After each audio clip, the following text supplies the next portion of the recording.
सोचिए जरा, अगर किसी की याद दिल को हर पल चुभने लगे, अगर किसी की तस्वीर देखकर सांसें भारी हो जाएं, तो इंसान कब तक खुद को समझाता रहेगा।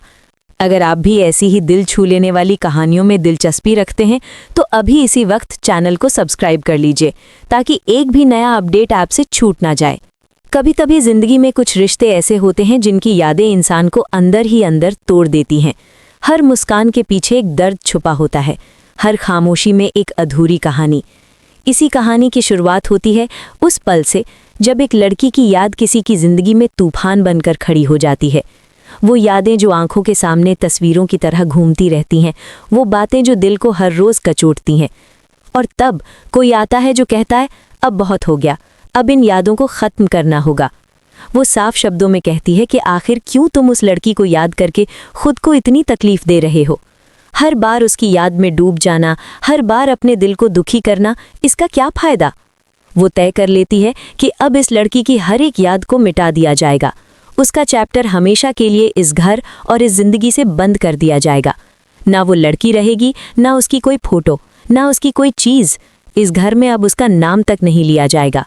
ये फैसला सुनने में जितना आसान लगता है उतना होता नहीं है, क्योंकि यादें सिर्फ चीज़ों से नहीं जुड़ी होती, वो दिल में बस जाती हैं। लेकिन फिर भी वो औरत आगे बढ़ती है और कहती है कि तुम्हारा जो भी सामान उस लड़की से जुड़ा हुआ है उसे इस घर से हटा दो। अब यहाँ सिर्फ एक नई शुरुआत होगी। वेद और सरू अब अपनी अपनी नहीं बल्कि एक नई जिंदगी की शुरुआत करेंगे।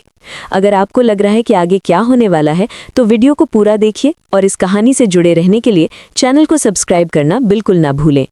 आने वाले एपिसोड्स में कहानी और भी ज्यादा दिलचस्प मोड़ लेती है।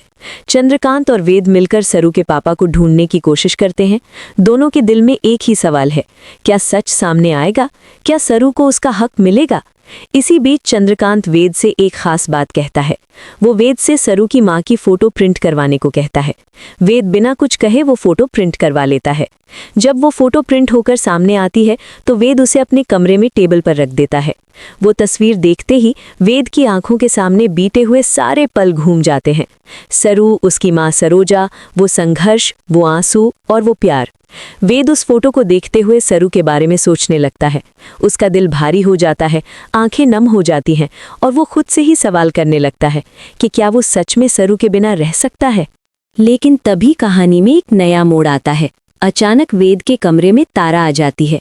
तारा की नज़र जैसे ही टेबल पर रखी उस फोटो पर पड़ती है, उसके चेहरे के भाव बदल जाते हैं। वो फोटो को ध्यान से देखती है और फिर वेद का फ़ोन उठा लेती है। उसके दिल में गुस्सा, जलन और डर तीनों एक साथ उमड़ पड़ते हैं। तारा वेद से कहती है, तुम क्यों उस लड़की को याद करके अपने मन को दुख दे रहे हो? क्या तुम्हें एहसास नहीं होता कि हर बार उसकी याद तुम्हें अंदर से तोड़ देती है? मैं बिल्कुल नहीं चाहती कि उस लड़की की कोई भी निशानी इस घर में रहे, ना उसकी फोटो, ना उसका नाम और ना ही कोई याद। मैं नहीं चाहती कि इस घर में कोई भी उस लड़की का जिक्र करे। अगर आपको लग रहा है कि तारा का ये फैसला सही है या गलत, तो अपनी राय ज़रूर बताइए और वीडियो को लाइक करना मत भूलिए। तारा साफ कह देती है कि वो वेद की जिंदगी में उस लड़की की कोई भी ऐसी निशानी नहीं छोड़ेगी जिसकी वजह से वेद को दुख हो या वो उसे याद करे। उसके मुताबिक बीते हुए रिश्तों को पीछे छोड़कर आगे बढ़ना ही सही फैसला है। वो सरू का जो भी सामान घर में रखा होता है उसे खुद अपने हाथों से पैक कर देती है।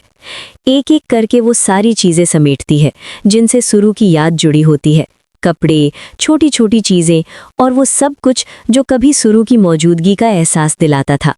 फिर वो सारा सामान वेद को पकड़ाते हुए कहती है कि ये सब सरू को दे दो, अब इन चीज़ों की इस घर में कोई जगह नहीं है। वेद चुपचाप वो सामान ले लेता है। बाहर से भले ही वो शांत दिखता है, लेकिन अंदर से उसका दिल टूट रहा होता है। हर सामान के साथ उसे सरू की कोई ना कोई याद आ रही होती है, लेकिन वो कुछ कह नहीं पाता। जब वेद सरू के पास जाता है और उसे उसका सामान देने के लिए सामने खड़ा होता है तो उसका दिल बहुत भारी हो जाता है। वो सरू से कहता है कि तुम्हारे कुछ सामान घर में रह गए थे, माँ ने कहा था कि ये तुम्हें दे दूँ। बस इतना कहकर वो सामान सरू की तरफ बढ़ा देता है। सरू बिना कुछ कहे, बिना किसी शिकायत के चुपचाप वेद के हाथ से अपना सामान ले लेती है। उसकी आंखों में ना कोई गुस्सा है, ना कोई सवाल, बस एक गहरी खामोशी है। वो खामोशी जो बहुत कुछ कहती है लेकिन शब्दों में कुछ नहीं बोलती। यहीं पर वेद को अचानक एहसास होता है। उसे महसूस होता है कि वो सरू के बिना नहीं रह सकता।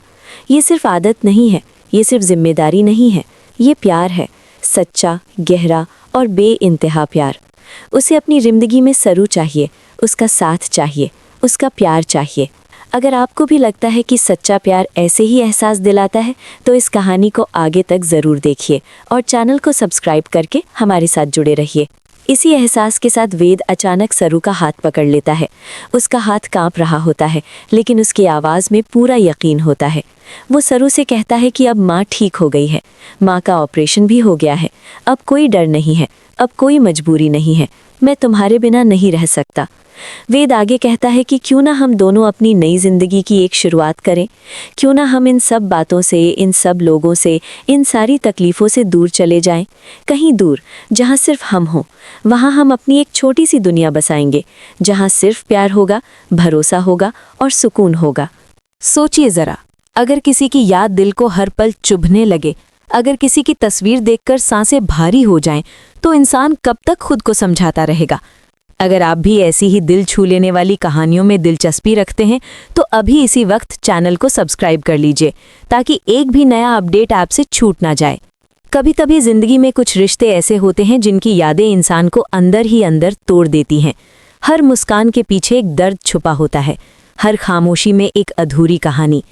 इसी कहानी की शुरुआत होती है उस पल से जब एक लड़की की याद किसी की जिंदगी में तूफान बनकर खड़ी हो जाती है।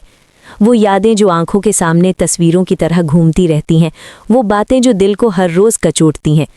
और तब कोई आता है जो कहता है अब बहुत हो गया, अब इन यादों को ख़त्म करना होगा। वो साफ शब्दों में कहती है कि आखिर क्यों तुम उस लड़की को याद करके खुद को इतनी तकलीफ़ दे रहे हो। हर बार उसकी याद में डूब जाना, हर बार अपने दिल को दुखी करना, इसका क्या फ़ायदा। वो तय कर लेती है कि अब इस लड़की की हर एक याद को मिटा दिया जाएगा। उसका चैप्टर हमेशा के लिए इस घर और इस जिंदगी से बंद कर दिया जाएगा। ना वो लड़की रहेगी, ना उसकी कोई फोटो, ना उसकी कोई चीज़। इस घर में अब उसका नाम तक नहीं लिया जाएगा। ये फैसला सुनने में जितना आसान लगता है उतना होता नहीं है, क्योंकि यादें सिर्फ चीज़ों से नहीं जुड़ी होती, वो दिल में बस जाती हैं। लेकिन फिर भी वो औरत आगे बढ़ती है और कहती है कि तुम्हारा जो भी सामान उस लड़की से जुड़ा हुआ है उसे इस घर से हटा दो। अब यहाँ सिर्फ एक नई शुरुआत होगी। वेद और सरू अब अपनी अपनी नहीं बल्कि एक नई जिंदगी की शुरुआत करेंगे। अगर आपको लग रहा है कि आगे क्या होने वाला है तो वीडियो को पूरा देखिए और इस कहानी से जुड़े रहने के लिए चैनल को सब्सक्राइब करना बिल्कुल ना भूलें।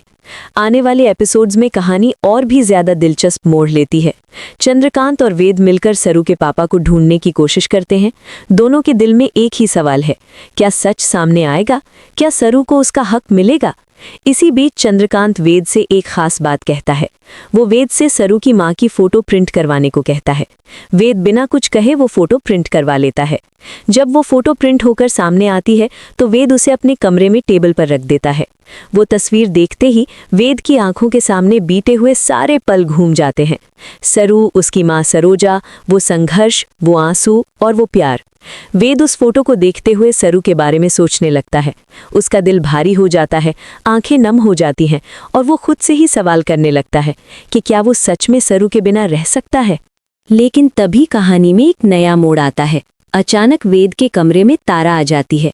तारा की नज़र जैसे ही टेबल पर रखी उस फोटो पर पड़ती है, उसके चेहरे के भाव बदल जाते हैं। वो फोटो को ध्यान से देखती है और फिर वेद का फ़ोन उठा लेती है। उसके दिल में गुस्सा, जलन और डर तीनों एक साथ उमड़ पड़ते हैं। तारा वेद से कहती है, तुम क्यों उस लड़की को याद करके अपने मन को दुख दे रहे हो? क्या तुम्हें एहसास नहीं होता कि हर बार उसकी याद तुम्हें अंदर से तोड़ देती है?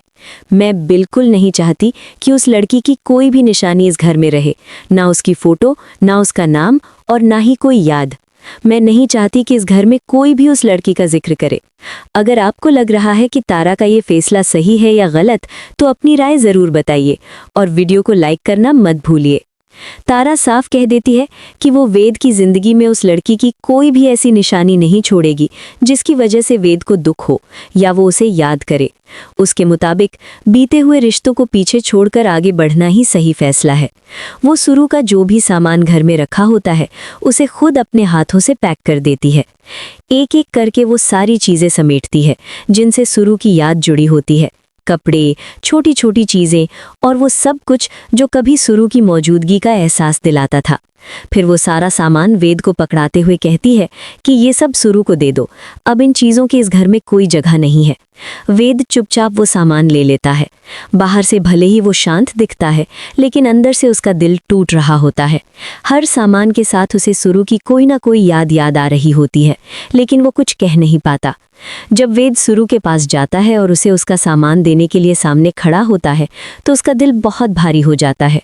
वो सुरु से कहता है कि तुम्हारे कुछ सामान घर में रह गए थे, माँ ने कहा था कि ये तुम्हें दे दूं। बस इतना कहकर वो सामान सुरु की तरफ बढ़ा देता है। सरू बिना कुछ कहे, बिना किसी शिकायत के चुपचाप वेद के हाथ से अपना सामान ले लेती है। उसकी आंखों में ना कोई गुस्सा है, ना कोई सवाल, बस एक गहरी खामोशी है। वो खामोशी जो बहुत कुछ कहती है, लेकिन शब्दों में कुछ नहीं बोलती। यहीं पर वेद को अचानक एहसास होता है। उसे महसूस होता है कि वो सरू के बिना नहीं रह सकता। ये सिर्फ आदत नहीं है, ये सिर्फ जिम्मेदारी नहीं है, ये प्यार है, सच्चा, गहरा और बेइंतहा प्यार। उसे अपनी जिंदगी में सरू चाहिए, उसका साथ चाहिए, उसका प्यार चाहिए।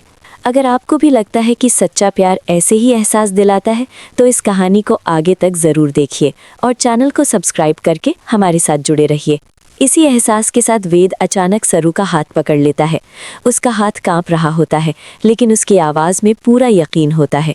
वो सरू से कहता है कि अब माँ ठीक हो गई है, माँ का ऑपरेशन भी हो गया है, अब कोई डर नहीं है, अब कोई मजबूरी नहीं है, मैं तुम्हारे बिना नहीं रह सकता। वेद आगे कहता है कि क्यों ना हम दोनों अपनी नई जिंदगी की एक शुरुआत करें, क्यों ना हम इन सब बातों से, इन सब लोगों से, इन सारी तकलीफ़ों से दूर चले जाएं, कहीं दूर जहां सिर्फ हम हों। वहां हम अपनी एक छोटी सी दुनिया बसाएंगे, जहां सिर्फ प्यार होगा, भरोसा होगा और सुकून होगा। सोचिए ज़रा, अगर किसी की याद दिल को हर पल चुभने लगे, अगर किसी की तस्वीर देखकर सांसें भारी हो जाएं, तो इंसान कब तक खुद को समझाता रहेगा। अगर आप भी ऐसी ही दिल छू लेने वाली कहानियों में दिलचस्पी रखते हैं, तो अभी इसी वक्त चैनल को सब्सक्राइब कर लीजिए, ताकि एक भी नया अपडेट आपसे छूट ना जाए। कभी कभी जिंदगी में कुछ रिश्ते ऐसे होते हैं जिनकी यादें इंसान को अंदर ही अंदर तोड़ देती हैं। हर मुस्कान के पीछे एक दर्द छुपा होता है, हर खामोशी में एक अधूरी कहानी। इसी कहानी की शुरुआत होती है उस पल से, जब एक लड़की की याद किसी की जिंदगी में तूफान बनकर खड़ी हो जाती है। वो यादें जो आंखों के सामने तस्वीरों की तरह घूमती रहती हैं, वो बातें जो दिल को हर रोज़ कचोटती हैं। और तब कोई आता है जो कहता है, अब बहुत हो गया, अब इन यादों को ख़त्म करना होगा। वो साफ शब्दों में कहती है कि आखिर क्यों तुम उस लड़की को याद करके खुद को इतनी तकलीफ़ दे रहे हो। हर बार उसकी याद में डूब जाना, हर बार अपने दिल को दुखी करना, इसका क्या फ़ायदा। वो तय कर लेती है कि अब इस लड़की की हर एक याद को मिटा दिया जाएगा। उसका चैप्टर हमेशा के लिए इस घर और इस जिंदगी से बंद कर दिया जाएगा। ना वो लड़की रहेगी, ना उसकी कोई फोटो, ना उसकी कोई चीज़। इस घर में अब उसका नाम तक नहीं लिया जाएगा। ये फैसला सुनने में जितना आसान लगता है, उतना होता नहीं है, क्योंकि यादें सिर्फ चीज़ों से नहीं जुड़ी होती, वो दिल में बस जाती हैं। लेकिन फिर भी वो औरत आगे बढ़ती है और कहती है कि तुम्हारा जो भी सामान उस लड़की से जुड़ा हुआ है, उसे इस घर से हटा दो। अब यहाँ सिर्फ एक नई शुरुआत होगी। वेद और सरू अब अपनी अपनी नहीं, बल्कि एक नई जिंदगी की शुरुआत करेंगे। अगर आपको लग रहा है कि आगे क्या होने वाला है, तो वीडियो को पूरा देखिए और इस कहानी से जुड़े रहने के लिए चैनल को सब्सक्राइब करना बिल्कुल ना भूलें। आने वाले एपिसोड्स में कहानी और भी ज्यादा दिलचस्प मोड़ लेती है। चंद्रकांत और वेद मिलकर सरू के पापा को ढूंढने की कोशिश करते हैं। दोनों के दिल में एक ही सवाल है, क्या सच सामने आएगा? क्या सरू को उसका हक मिलेगा? इसी बीच चंद्रकांत वेद से एक खास बात कहता है। वो वेद से सरू की माँ की फोटो प्रिंट करवाने को कहता है। वेद बिना कुछ कहे वो फोटो प्रिंट करवा लेता है। जब वो फोटो प्रिंट होकर सामने आती है, तो वेद उसे अपने कमरे में टेबल पर रख देता है। वो तस्वीर देखते ही वेद की आंखों के सामने बीते हुए सारे पल घूम जाते हैं। सरू, उसकी माँ सरोजा, वो संघर्ष, वो आंसू और वो प्यार। वेद उस फोटो को देखते हुए सरू के बारे में सोचने लगता है। उसका दिल भारी हो जाता है, आंखें नम हो जाती हैं और वो खुद से ही सवाल करने लगता है कि क्या वो सच में सरू के बिना रह सकता है।